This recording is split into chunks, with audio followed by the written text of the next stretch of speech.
hard though. It's so hard. Your tails from July. It hurts my head. We should go inside. Okay.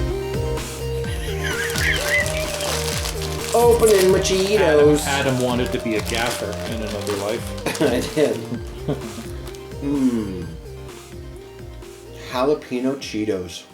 Did you know that the jalapeno Cheetos and more the real spicy ones that they've got? I know of them. You're I've never aware had that them. they exist? Yes. They have addictive qualities to them. Okay. So much so that there are a number of schools in the States that ban them because kids are addicted to them. Mm-hmm. Wow. They're actually addicted to the snack. Now, I don't recall, so this is super obviously anecdotal and easily probably debunked. But I'm not sure if it's a chemical addiction or like fucking rain's back. Or if it's a like the spiciness fires off serotonin, right, and then you're like, or dopamine, and you're like bored. Mm-hmm. But I think it's a chemical addiction, and it's really bad for you. Right now, our listeners are thinking, are they going to spend this whole episode like crunching on whatever? And the answer to that question is no, we're not. But, we're not going to hold back either. Not the whole episode. No. We're two fat guys. Speaking of episodes, episode 13. Lucky number 13. Oh, number 13. It's an episode that's numbered 13. Of your favorite podcast of all. Talkbots. What? Nothing. You were ready for a slip of the tongue there? It was a slip of the tongue. Yeah. You fucked up. And that's okay. Talkbots. Talkbots. Beep, boop, beep, boop, boop, beep, boop. Beep, beep, beep, boop, boop, boop. Episode 13. What's it called? Well... This is your baby, so what did you name it? Well, I didn't. No, hear me out. I was so trying to figure out who the hell am I going to actually pick. Let's just get right to it. I have no official corny title, but the episode, at least the beginning of the episode, is going to be about our individual dream weekend person, dead or alive. Who would we want to spend a weekend with because it would be cool, fun, whatever. And then, explain why. Maybe what we envision doing with that person. And that's it. Just to kind of give a little bit of insight about what kind of inspires us. And I had a really tough time picking just one. I had a list, and I slowly narrowed it down, but it was tough. So for me, I was intimidated by the whole concept. The whole concept. In fact, I'm a little offended by the concept in its whole premise. I don't like it. Because I don't really have a lot of fantasies about spending weekends with people?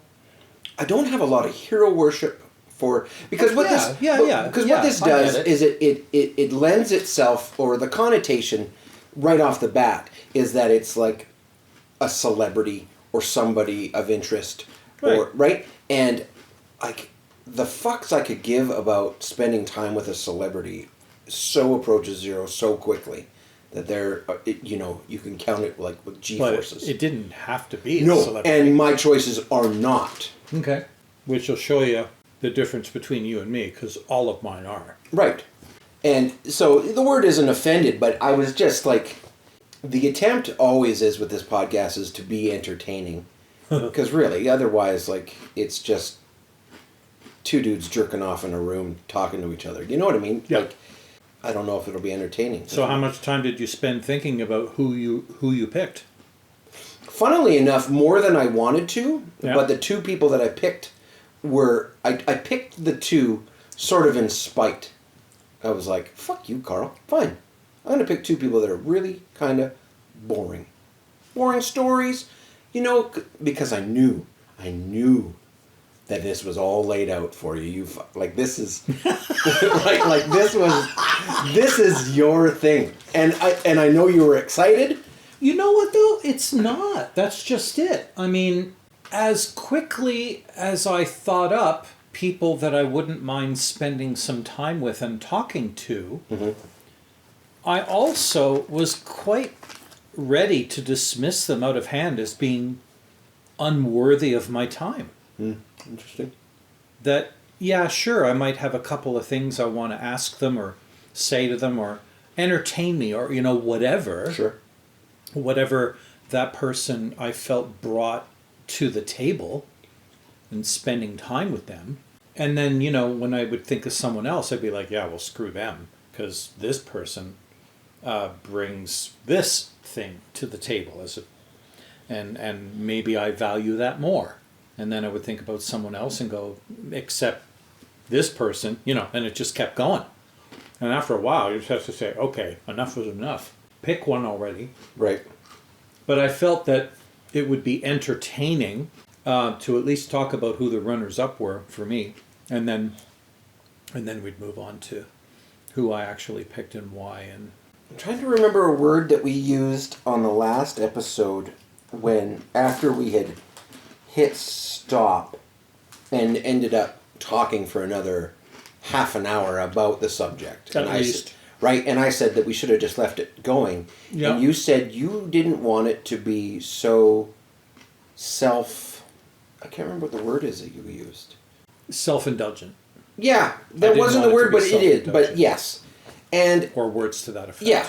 So I had mentioned that. I mentioned that to my wife, and we had a good laugh after I mentioned what this episode is. Oh, yeah. Because this is the most self-indulgent totally. thing ever. Totally. Because when we said it last week about the part that we cut, and you said, well, I didn't want to get too self-indulgent with some of the things that you said.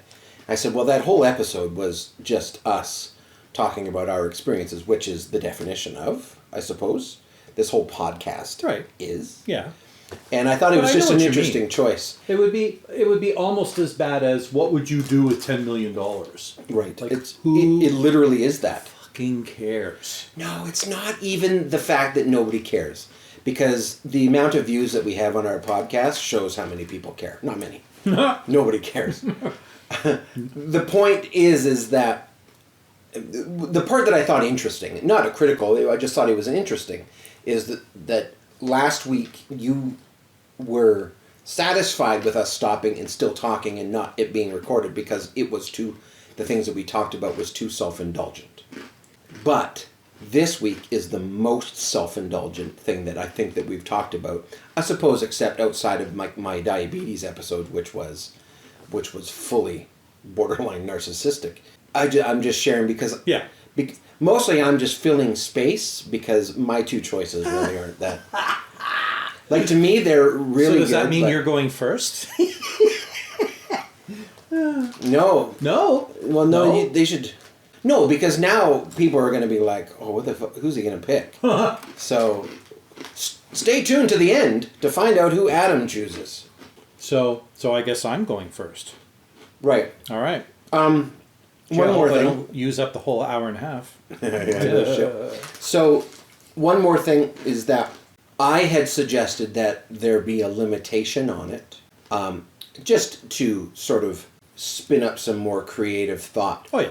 And Karl was absolutely against it. And I thought that was very funny. I laughed right out loud. Oh, and by limit, you meant limit in time or limited in the number of people we could talk about? Neither. Location was my limit. I said that we should pick a location. And we have to spend the weekend there. Fair enough. And I thought that was an interesting That would be easy to do for the person I picked, I think. And then your response was immediate. It's like, I don't want any limitations. Yeah, exclamation I did point, say that. I did say that. And it made me laugh. And I think partly because as self-indulgent as trying to pick someone you would want to spend a weekend with is,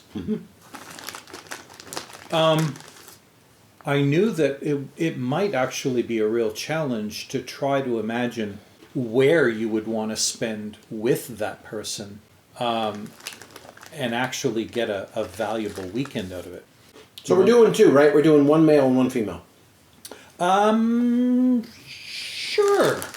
That works for me. Isn't that the rules you made? Yeah, I think so. Okay. I forgot what the rules were, but I'm totally cool with that. I just have to narrow down which of the two females I would pick, but I think I've got a pretty good idea who it would be. So let me tell you who my runners-up were first, briefly. Sure. Anne Hathaway. She fell down the list pretty quickly because the other people were just way more interesting. But I have always found her interesting as a woman. Nick Mason from Pink Floyd. Oh, yeah. Mostly because I've read his book when he published it. It was an amazing book. Pink Floyd has always been my favorite, and I found most interesting band with the most interesting history and the most interesting music. And you know, if you're gonna spend a weekend with a member of that band, whether they're alive or not, I think Gilmore and Waters would be just way too focused on why the other one was such a shithead in the history of the band. Oh, okay. Right? Nick Mason, on the other hand, he's a race car driver, which I find extraordinarily interesting. Sure. And he's also been probably one of the more level-headed members of the band and would probably be able to talk about the band from a much more neutral ground. So I thought that would be interesting. Bill Murray, just because. Yeah, you don't even have to explain that. Nope, you don't. You just don't. Rick Moranis, because of all the SCTV characters that I love, he's the one that has spent the least amount of time in the public eye. He's a very that's the most interesting part of him. Private person. I know, exactly. It makes me want to know more about him. Dead wife, good dad. Yeah.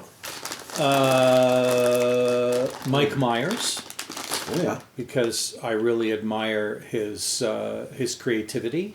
On paper, the things he has brought to the screen should never have come to pass. So the fact that he made them happen is a testament to his fucking fortitude and perseverance.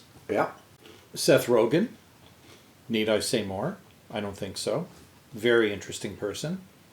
Keanu Reeves, I think, is a really cool guy and an extraordinarily nice person. I've heard nothing but amazing stories about his kindness. And he is a very down-to-earth and grounded and I would say the opposite of vain person. Ryan Reynolds, just because I think he's hilarious. He's hot. He totally is hot. And because he is not only interesting himself, but he just seems to fucking know so much about everything, and is able to talk about it in very simple terms, which is something I admire, having, I believe, that skill myself. Neil deGrasse Tyson.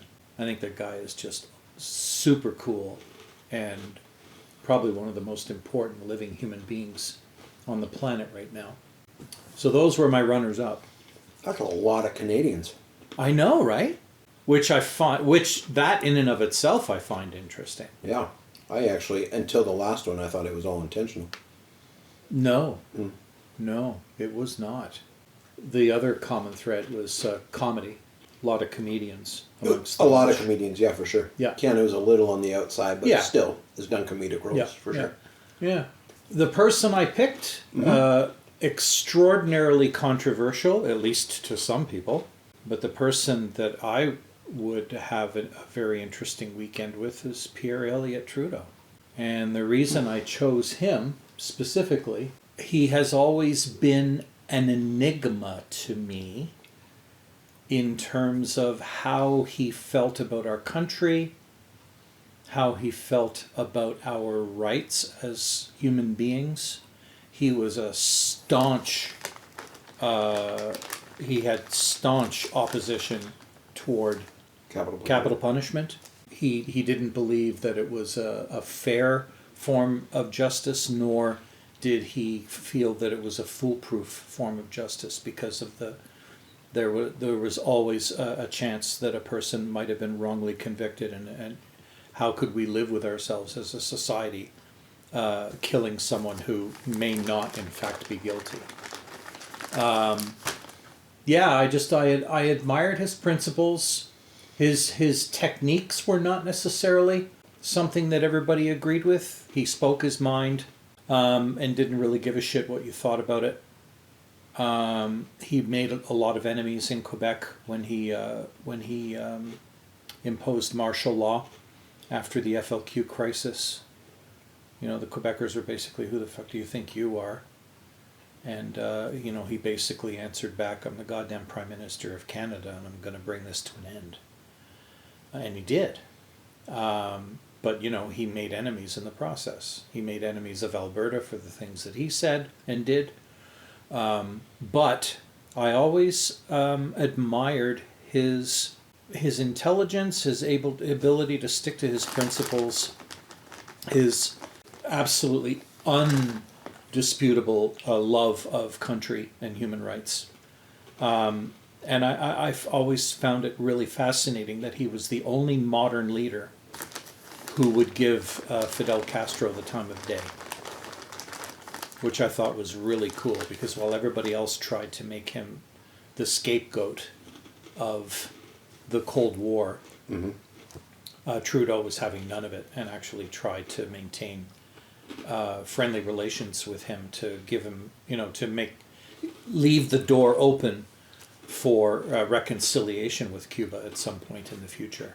And it's why we were allowed to go on vacation and buy Cuban cigars when Americans couldn't. And still to this day treated very well when we go. Yes, indeed. Yeah.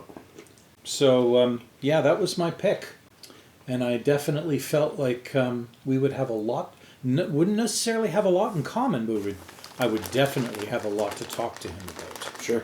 Why did you do this? How did you feel about that? What are you guys going to do all weekend? That was my choice. Oh, shit. Well, all your questions are, probably spend a lot of time either in political environments like, the House of Parliament.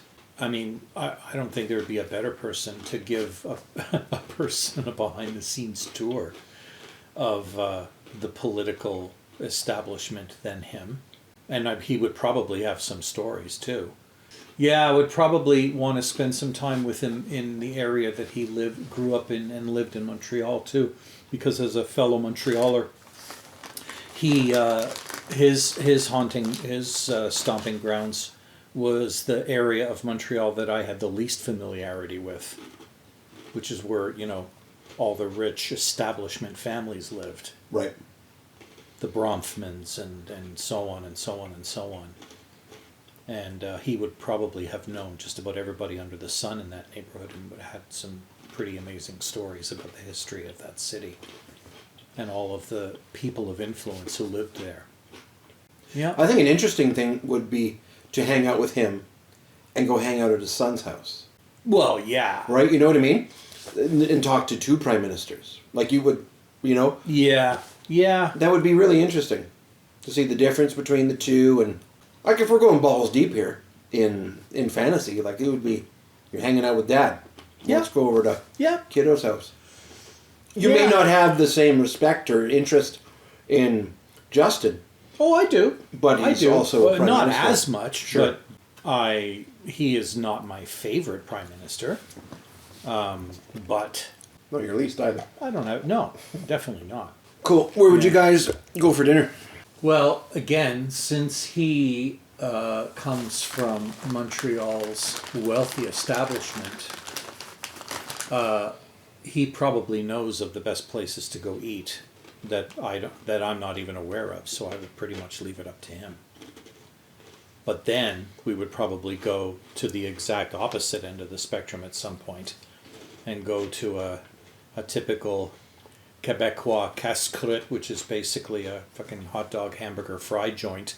It seems like you'd be the kind of man that knew the best of both of those. Totally. And it's, I know very little about him. I'm too young. Mm-hmm. I know very little about his contribution to the country, other than, frankly, the most I know about, maybe not the most, but the most. Repatriation of the Constitution? Mm-hmm. Yeah. Right? Like, you know that stuff because they tell you that in school. But right. Like, I don't know it. The only thing I know about You didn't see it in the news. No. Yeah. Right. It's like it didn't. It just always has been. Mm-hmm. Like, and I mean, now that I think about it, and I'm surprised I didn't think about this some more, and I hope I remember this. Well, of course I'm going to remember this at the end of this episode because it's in the recording and I'm going to edit it and I'm going to go, oh yeah, right, I need to write this down. Because I've actually started my next book. Oh yeah. And it's about my life in the military.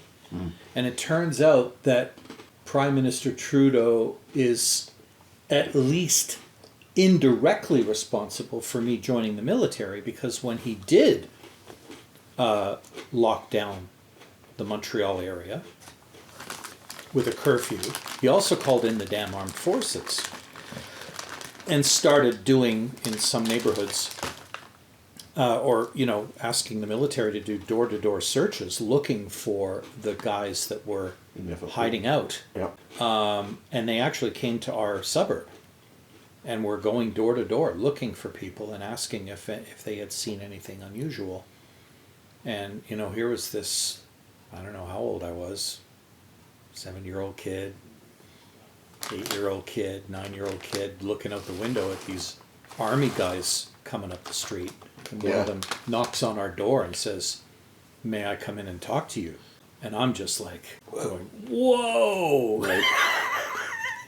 Never seen an army guy before, and here's a whole bunch of them walking up my street, and one of them came to my house. Right. So that had to have, at least some of an impact on my brain, and influenced my decision to join the military. Right. So yeah, and then the woman I chose was Natalie Portman, and the reason I chose her is because she's extraordinarily intelligent, and would probably make for some pretty interesting conversation, especially considering that she's from Israel and, a child actor, so she got to act with Jean Reno in The Professional, which is one of my favorite movies, one of my favorite actors. She got to act with him, and then it's just, the career kind of went from there. Uh-huh. A Star Wars actress? Like, fuck, come on. Mm-hmm. That's pretty cool. Lots of stories there. Yeah, Luke's mom. Yeah. That's a big deal. Yep. And, I just think of all the women that I've ever seen or heard of. She's definitely one of the more interesting ones. Yeah. What would you do all weekend? Like, you've picked a weekend here. Yeah, I know. Because both of these cases, you could sum this up in a 45-minute conversation with these people. Mm-hmm. What are you doing all weekend? Beats the shit out of me. Friday night. Yeah, Friday night. Hi, Natalie. Hey, Natalie, you're Jewish, right? All right, take me to the best Jewish restaurant you know. Speaking of which, and I know I'm deflecting, I'm changing the subject, but did I ever tell you that my dad's adopted parents, who we had always thought were German, it turns out they came from Yugoslavia. Oh, yeah. And came to Canada via Germany, because that's where they sailed out of. Mm-hmm. But we had always been led to believe that they were German, from Germany, and they were not. They were from Yugoslavia. But now that Yugoslavia is no longer a country, I tried to figure out what part of Yugoslavia. And once I found the town that he was born in, or that he claims to be from, it totally made sense. Because he was from Palanka, which is in Serbia, and he was a German. And Germans were not welcome in Serbia, which is why they left, along with most of the other Germans, because they knew that if they didn't, their days were numbered. Right. So yeah, Natalie Portman. I honestly struggle to come up with a full weekend full of events and things to talk about. it would almost pretty much inevitably be about Star Wars and what was it like to be in the movies, and talk about the other people that were in it and the places that you went as a result of the filming. And so you wouldn't pick like sort of like first date ideas. That's how you get to know somebody, is like if I can go to the zoo or something, or yeah. Or would you just be asking this question to her across the table? No, I think we would probably go places, regardless of who it was. Like even with Pierre Trudeau, I know it wouldn't just be staying in one place and just talking about stuff. I'd want to go places. But even when we travel as a family, very rarely do I plan where we're going until the last minute. Sure. You know what I mean? I don't like even when we're down in San Diego, yeah, we plan to go to San Diego because it's our favorite place. But one of the reasons it's our favorite place is because there's so many things to do and so many places to see that each have their own little kind of like quirk or personality or whatever the case may be. We don't plan what we're doing the next day. We just wake up and go, so, what do you feel like doing today? I'd be much more happy, rather than to plan stuff, to just wing it. Because they probably come up with just as many great ideas of where to go and what to see as I could. Yeah, I'd be much more into just flying by the seat of my pants. Because that's the kind of experience I enjoy the most. Absolutely. Yeah, I was just thinking as like a mental exercise, is just is winging it right now. Is just wing it. Yeah. Get, like, where do you guys end up? Or what? So, but I get it. I get what you're saying. Yeah, maybe go to George Lucas's place. Yeah. The studio, with all the paraphernalia that he's collected. Definitely check that out. But it really wouldn't matter. It would all be about the conversations, I think. Would it be enough to fill a whole weekend? Probably not, which is why I settled on the one person. Because I think with Trudeau, there would definitely be enough to fill a whole weekend. But your turn. The male that I chose is a man by the name of Dane. I won't give his last name because he's a real person. Mm-hmm. I met Dane a million years ago when I worked at an accounting firm, for an accounting firm. And I was an IT manager. It was my first sort of gig that I was given any real responsibility for. And he was a developer. And now when you say developer, we're talking web? Yes, he was. Yeah. And we hit it off. We had the same manager, same director, and she was a fucking nightmare. A nightmare. So we hit it off, and we would spend our lunch hours together and just get to know each other, and it was great. He was a work friend, and he was a good work friend. Then I got fired from that job. I got thrown under the bus by that crazy director broad. Right. She fucked up, and she blamed it on me, and out I went. Wonderful. And Dane and I were kept in touch for a while, and then we had a falling out. I don't remember what it was about, but we had a bit of a falling out. And then we didn't talk to each other for a number of years. And then out of nowhere, I got a message from him telling me that that woman got fired. And it was like, holy shit. How long after the fact was this? A few years. Okay. I would say probably 2, maybe even 3 years. So quite some time. And and we decided to reconnect.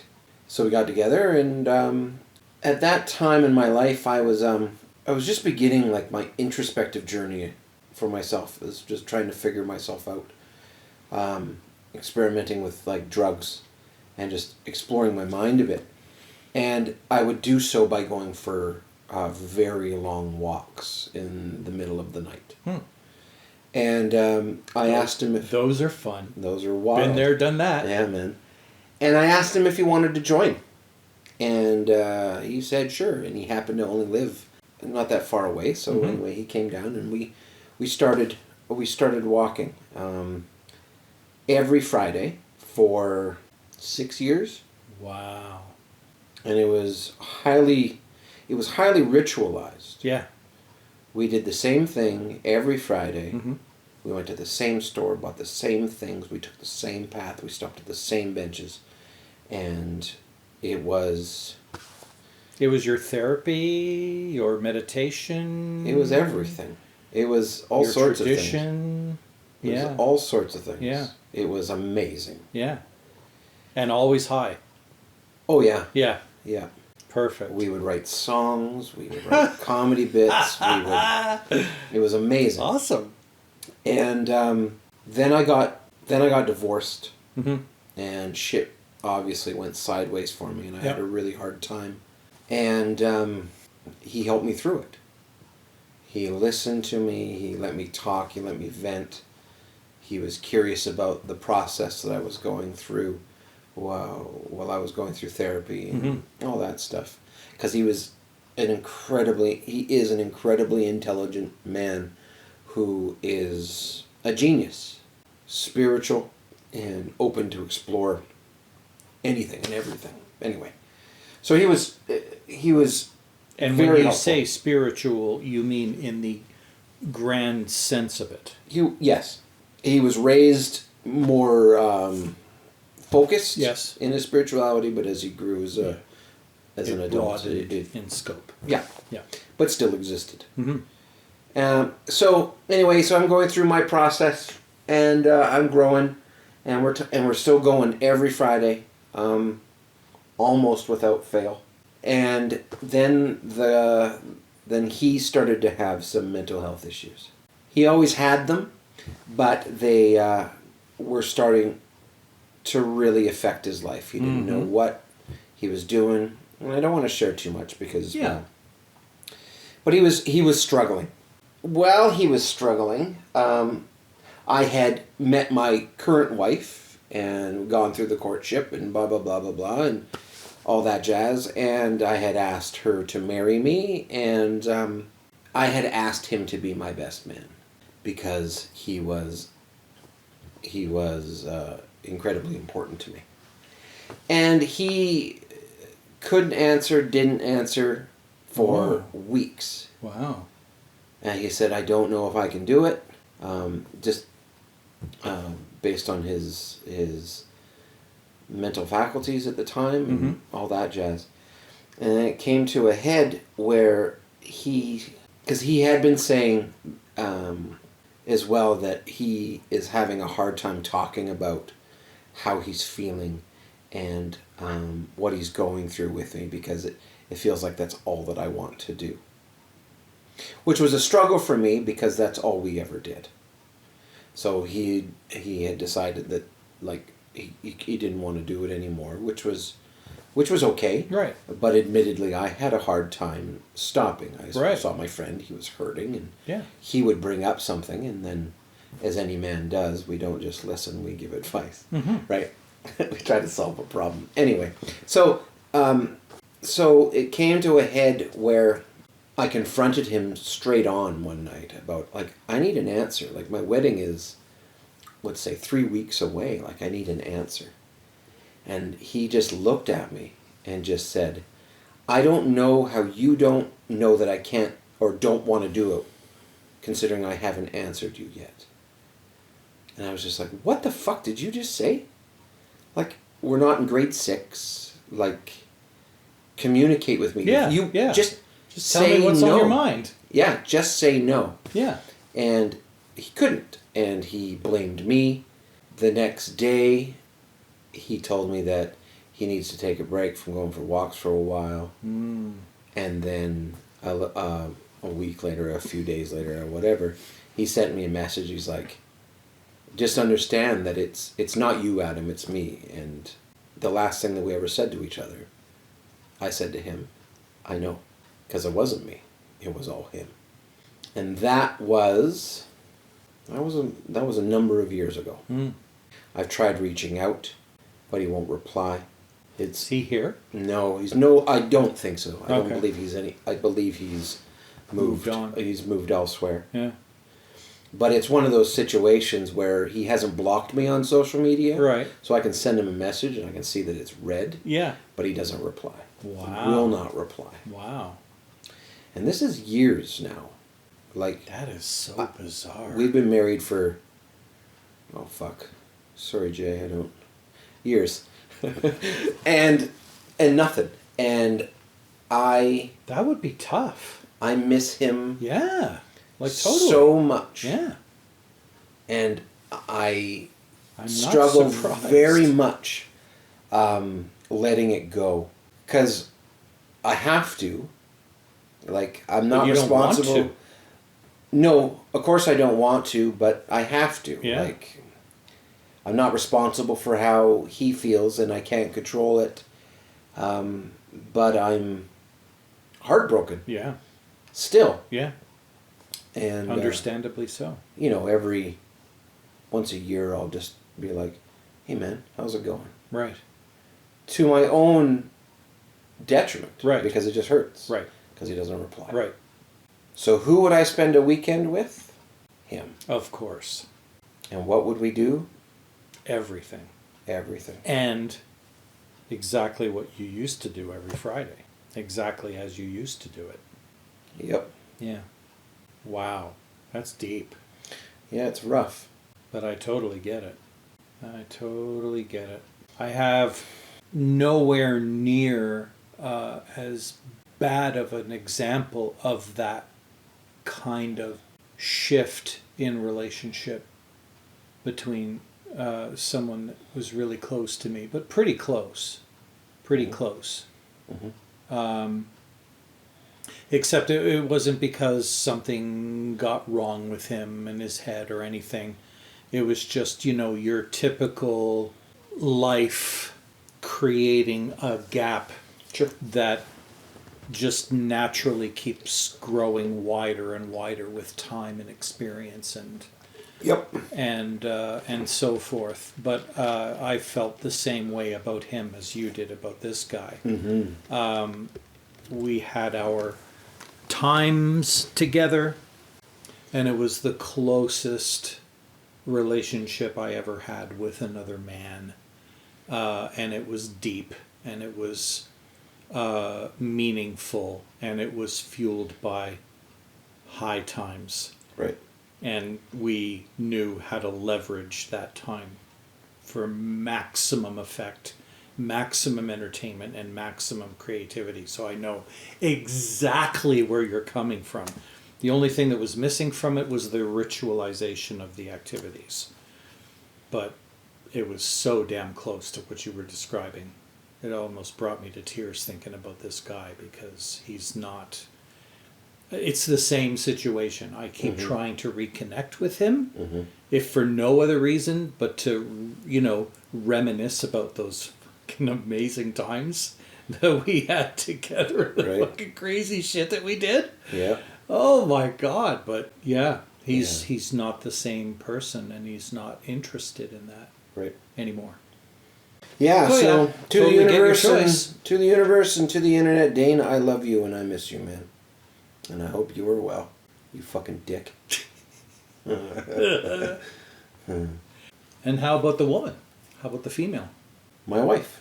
Fair enough. It's been 4 long years of a kid. Jana and I... It's all about the kid. Yeah, my wife and I,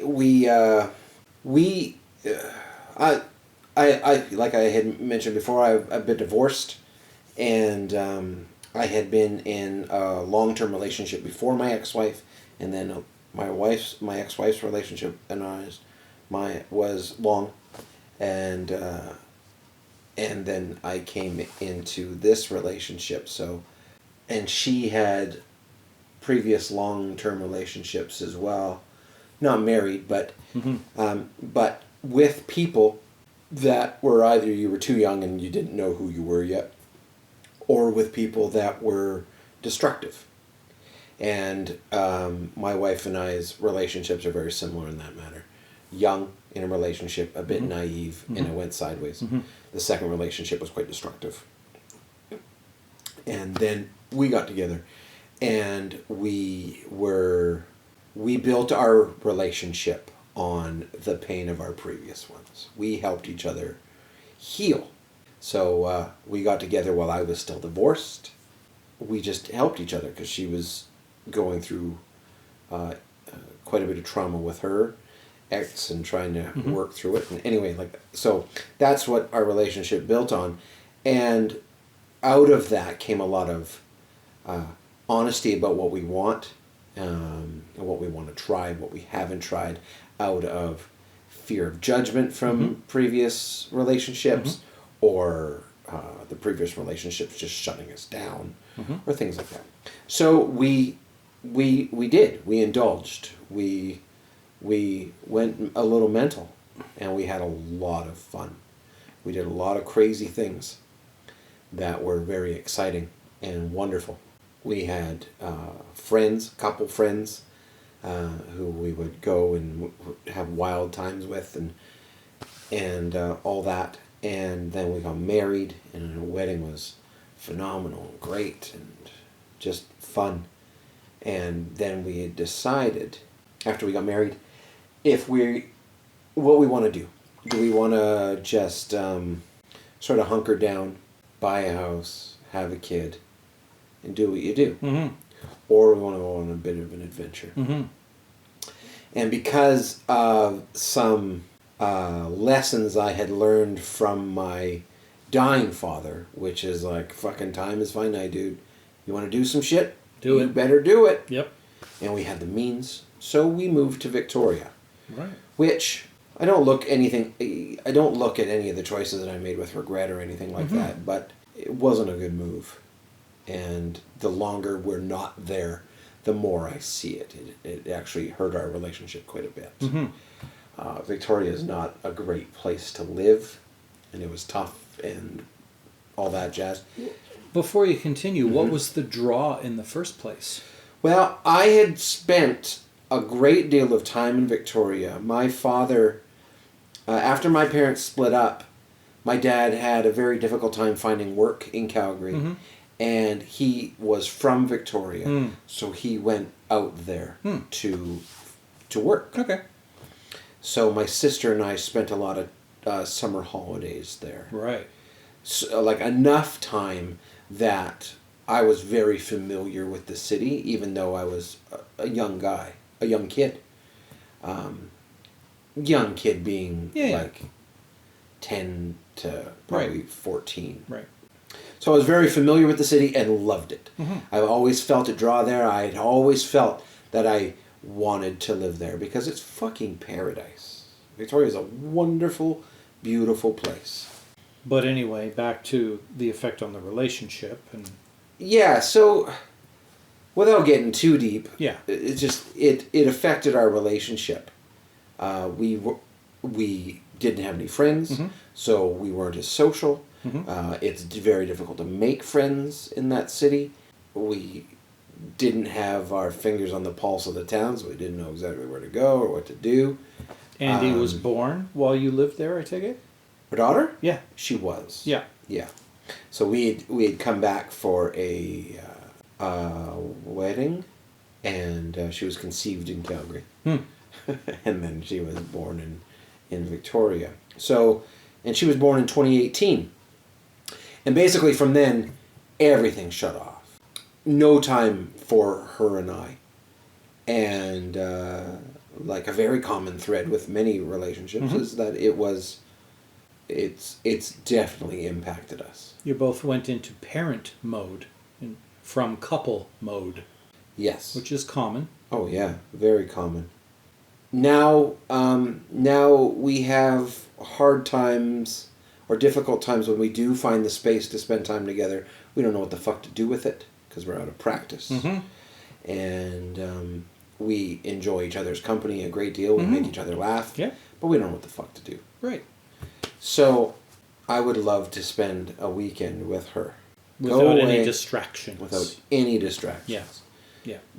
That's the impossible part, is the no distractions, because all you do is you think about your kid. And all you talk about is your kid.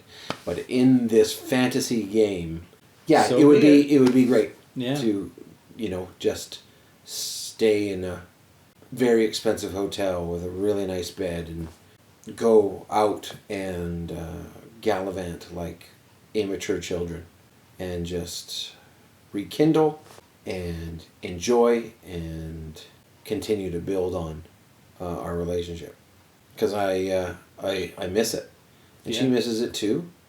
And it's not that it'll never come, because it will. It's just been a long 4 years. And it would be nice. Yeah. Especially after the fucking pandemic and, right, all that stuff. So, yeah.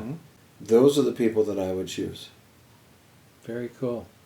So in thinking about this fantasy weekend, it's really, it's made me irritated at the fact that I've had to fantasize about having this weekend.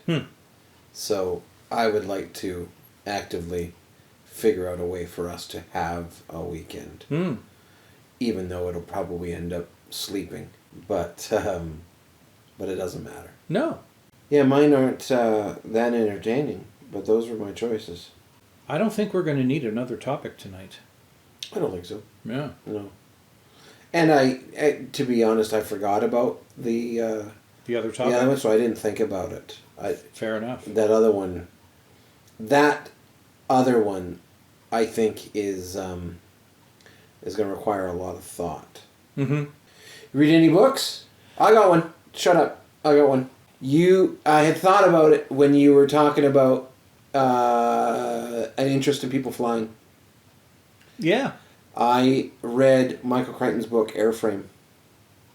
Oh. It's never read that. So fucking good. Yeah? So fucking good. Oh. It was recommended to me by my best friend. He's like, this is the best Michael Crichton book. And I'm like, okay, well, I've never fucking heard of it.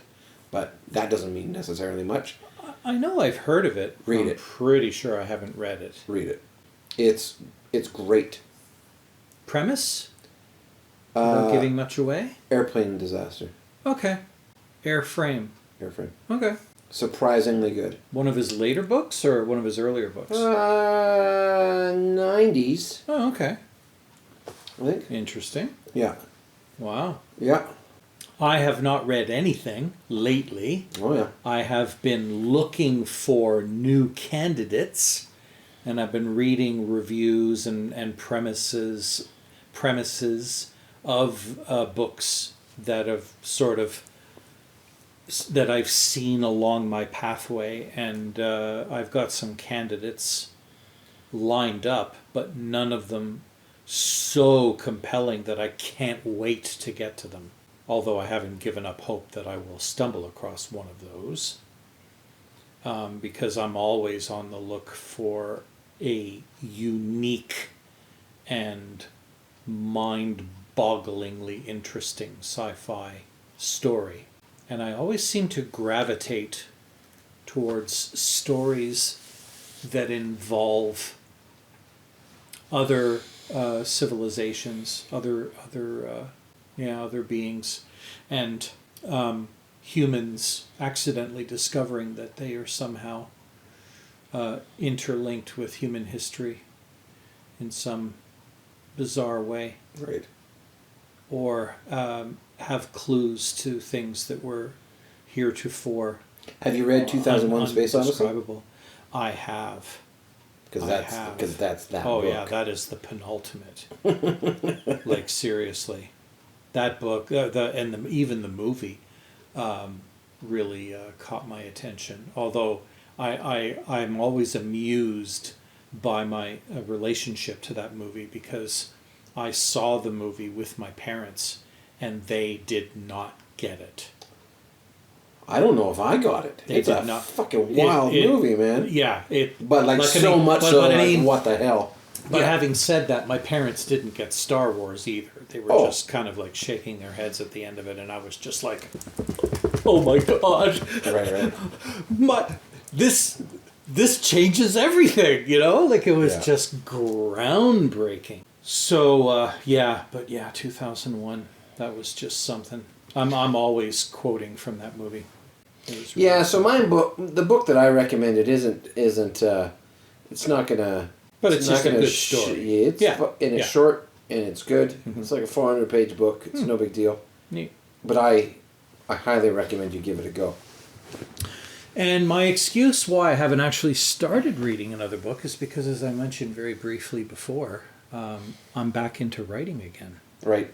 So yeah. I read another one, The Best Laid Plans. It's a comedy book. Mm-hmm. A Canadian political comedy book, which is not my jam, but it was really quite enjoyable too. Yeah, and I knew that I enjoyed it because I like fiction or nonfiction. Fiction. Okay. Yeah, but it was really quite some good person that thought they could change the world or whatever, and not so much. No. It's like an anti-hero story, but it's really quite. It was really quite satisfying to read. I started it and I was like, this is stupid. I hate it. Everything about this is stupid. I didn't like the author. I didn't like the cut of his jib at all. And it was one of those, maybe not one of those, because I don't know if anybody else experiences this. But you know when you read a book and sometimes you're like, this, like, the author just isn't speaking my language and I'm just not jiving. And I felt that at the end of the first page of the prologue. I was like the first page, and I was like, no, I don't think so. This guy's a douche canoe. I don't like the way he's talking. He's a what? A douche canoe. Oh. Yeah. Okay. Yeah. Filing that one away for future reference. And I was just like, okay, don't be a penis about it. Just give it a go. Right. And then it was very enjoyable after a while. Because the author got over himself, too. Right. He was showing off.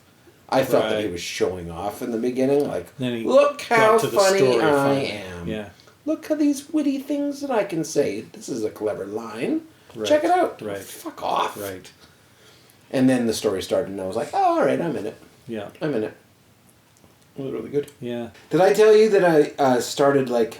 I don't know if I want to call it a podcast, but I started a thing with a friend of mine, which I'm calling a podcast, but it's not working out to be that way. So I was talking to him. He grew up in a Mennonite town way the fuck north Alberta, and religious family. The town was so small that they didn't have TV, or if they did, it was on a day with really nice weather. They got CBC. I was just talking to him about movies. He's like, oh, I've never seen that. I'm like, what? You've never seen RoboCop? He's like, no, man, I've never seen RoboCop. Are you fucked? Probably hasn't seen a lot of stuff. And then the list began to grow. Right. And it grew and it grew and it grew. So I was like... So, I guess we're having movie nights because no grown-ass man can go through life without seeing Commando. You have to have seen that movie. It's the fucking rules, dude. Have a penis? Watch the movie. It's just the way it goes. That might be super sexist, but it's one of those just truisms of life. Anyway, so this list is really quite long. And I was talking to him about our podcast, and one of the interesting parts that I find about doing this podcast is certainly the experience and the conversation and stuff like that. But a thing that I like the idea of is that this shit is forever. So if I die or something happens, this will be out there. My daughter will be able to listen to this. Yeah. And learn about her dad. Yeah. If she wants to. Yep. And I thought that was really neat. Yeah. I think that's really neat. So I was talking to him about that. I thought that maybe we would watch the movie and then have a brief chat afterwards about it. And have a podcast and calling it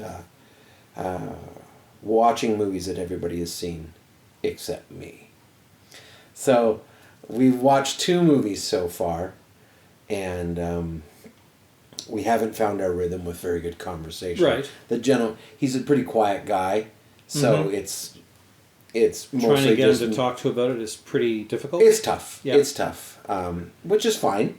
But that explanation of why I enjoy the podcast about like having this sort of audio history of me for my daughter, he was like, "That's really cool. I'd like to do that for my son," because I met this guy through preschool, daughter's preschool. I thought it's a pretty fun thing. So we've done 2 movies. Okay. Yeah. Favorite 10 movies that you can think about right now.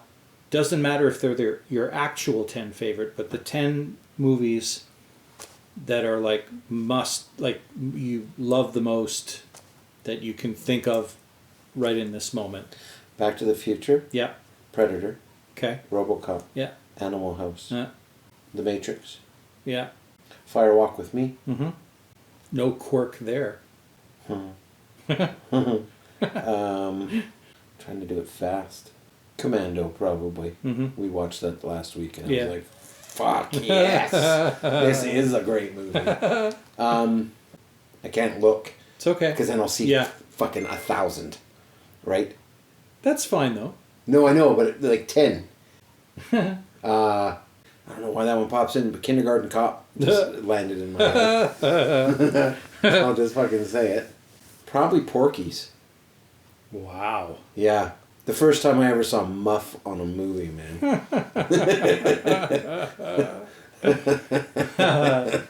And the last one, just because it's popping into my head, Akira. Who? Akira. Oh, wow. Battle Warrior. Is that whom? No. The anime. It's okay. Japanese animation. It's a wild fucking movie, dude. Neat. Wild. Neat. Yeah, so that's just a verbal diarrhea of 10 movies. The first 5 were legitimate. Let's see if I could do it. Blade Runner. Ooh. Planes, Trains, and Automobiles. Oh, fuck! Good one. The Jerk. Oh! Aliens. Really hates those cans. Aliens. Oh, yeah, okay. That's the second one. Yeah. Not that there was anything wrong with the first one. It. The first one. I'm not even going to say a Star Wars movie because fuck that. It's just too damn obvious. Shit. 2001 for sure. Oh shit. Yeah, see? The first 5 are pretty easy. yeah. Oh shit. What was the name of that movie? Oh, I got another one too. It was such a good one too. Okay, fuck it. If I can't remember the title, then it doesn't pass muster. Blazing Saddles. Oh, Nobody Move or the. Yeah. You better believe it. Dirty Rotten Scoundrels. Oh, that's a wild choice. Yes. That's a wild and interesting choice. Yeah. Run, Lola, Run. Oh, that was a good movie. I loved that movie. That was a surprising movie. I loved. Was it ever? Oh, shit. Oh, come on. You got to remember the names of these, Carl, because they're so damn good. It starred Jodie Foster, the guy who played... something Bastards. With Brad Pitt and... Inglorious? Yeah, Inglorious Bastards. But there was another movie. It starred that guy, the Nazi, and the guy with the curly hair from the Two Brothers movie, the comedy movie about the two brothers, with him and Will Ferrell. Yep. You know who I'm talking about? He's got really curly hair. Anyway, it was him. It was Jodie Foster, that German guy, and the woman who played in Titanic. Kate Winslet? Yeah. The 4 of them, and they both played 2 couples who were parents of kids, and they were like having a thing about a fight that their 2 kids had. Oh, interesting. And it is the most amazing movie you have ever seen. Because just when you think they've got it all figured out, someone says something and it triggers a shitstorm. And just when you think that shitstorm is on its way to getting solved, it gets bigger because of something someone else says or does. Interesting. And it just keeps getting worse and worse and worse and worse. Oh. Is it a comedy? It is. It's a black comedy. And it is just so well... And it all takes place in this apartment in Manhattan. I love those. Yeah. Like they never leave the apartment. Yeah. They try. Yeah. But they just can't. I enjoy movies that have that. Oh like 12 Angry Men. Yeah. That just, here's your box. Yeah. Have a whole movie in here and be blown away by it. That's right. Like, I don't want to stop this list, because then there's A Mighty Wind. Oh, my God. People, if you're going to watch a movie... No, I'm fucking serious. And I can justify the excitement for this one, too. A Mighty Wind. Well, actually, A Mighty Wind, I would just rewind on that and say, well, before you even go to Mighty Wind... Yeah, you got to watch Guffler. No, even before that. Oh, yeah, up to 11? The one with the dogs. Oh, Best in Show. Best in Show. That's that where it all began. Phenomenal. Well, it sort of began before that with turning it up to 11. Yes. But I get you. Yes, it began with Spinal Tap. But I mean, it really started. Do you know they're coming out with a sequel? Spinal Tap? Mm-hmm. Oh, are they? Mm-hmm. Oh, that'll be great. Mm-hmm. Anyway, yep. But the thing that blew my mind about Best in Show was not that it was so funny. And not that those actors and actresses were so good and so perfect and so real in their roles. They were so real, it was funny. It was like they were just bringing to life the absurdity of people who have show dogs and just take them so goddamn seriously. But what really blew my mind after having watched the movie and thinking, wow, whoever wrote this was genius, then to find out that there wasn't actually a full-blown script. They were just given scenes, they were given a start point and an end point, maybe, and just let to go with it and improvise every scene in the entire movie. Genius. It was brilliant. Unbelievable. And they did it. And they did it so well. They've done it a number of times. Exactly. And that was just the beginning. Yeah. And then they made another one, and then they made another one, and then they made another one. And each one is unique in and of itself because it's all about a different thing. And it's just because, Christopher Guest is God, he's just unbelievable. The greatest. He's up there with what's his balls. What's Tarantino? Well, in a different way. No, yes, I suppose so. But I was going to Wes Anderson. Oh yeah, sure. Yeah, or even Woody Allen. Right. Yeah, I suppose you could draw a fucking line. Oh yeah, totally. Back to that guy. Yeah, I see the Wes Anderson comparison for sure. I love Wes Anderson, and I love his stuff too. I would have said fucking Steve Zissou. Jesus. Oh Christ. Royal Tannenbaums. God, I got a lot of movies to watch. Fuck, it would just be a top 10 list of nothing but his movies, for fuck's sakes. Fantastic Mr. Fox. Have you seen that? Oh, yeah. Have you seen that? Oh, yeah. Have you seen his latest? Beautiful movie. The French Dispatch? No. Oh! I have not. It's on fucking streaming. I didn't know it was out. Do it. God, I love when I don't know when movies come out. And then you're like, and that's out, dude. Normally I get Darlene to start watching them with me, but I know she just... doesn't get it. No, it's just not her thing. It's not her cup of tea. But it's funny to invite her to watch a Wes Anderson movie and see how long she lasts before she leaves.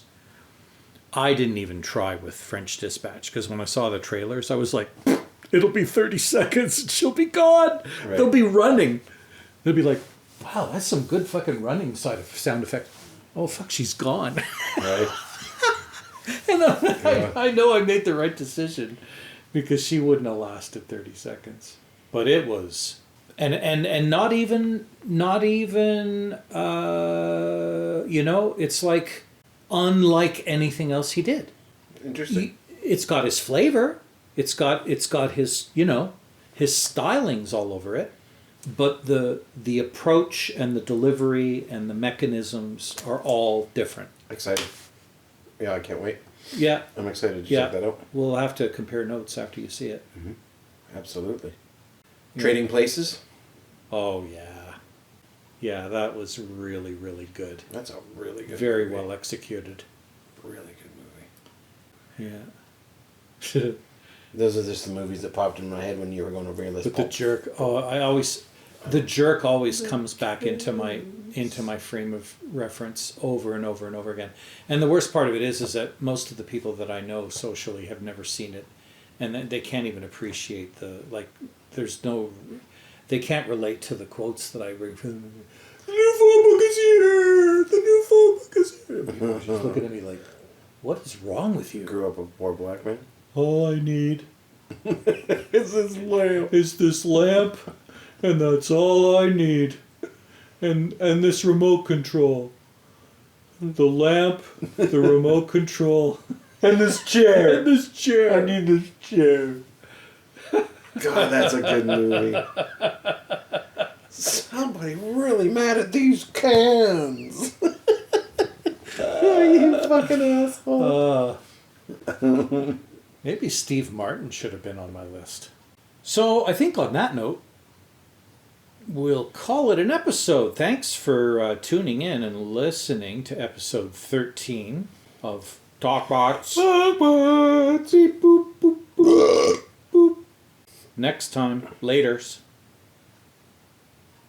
Bye. Waiting for Adam to say something. Yeah, I know. He's just purposely not doing it. Bye. Bye. Bye. Bye.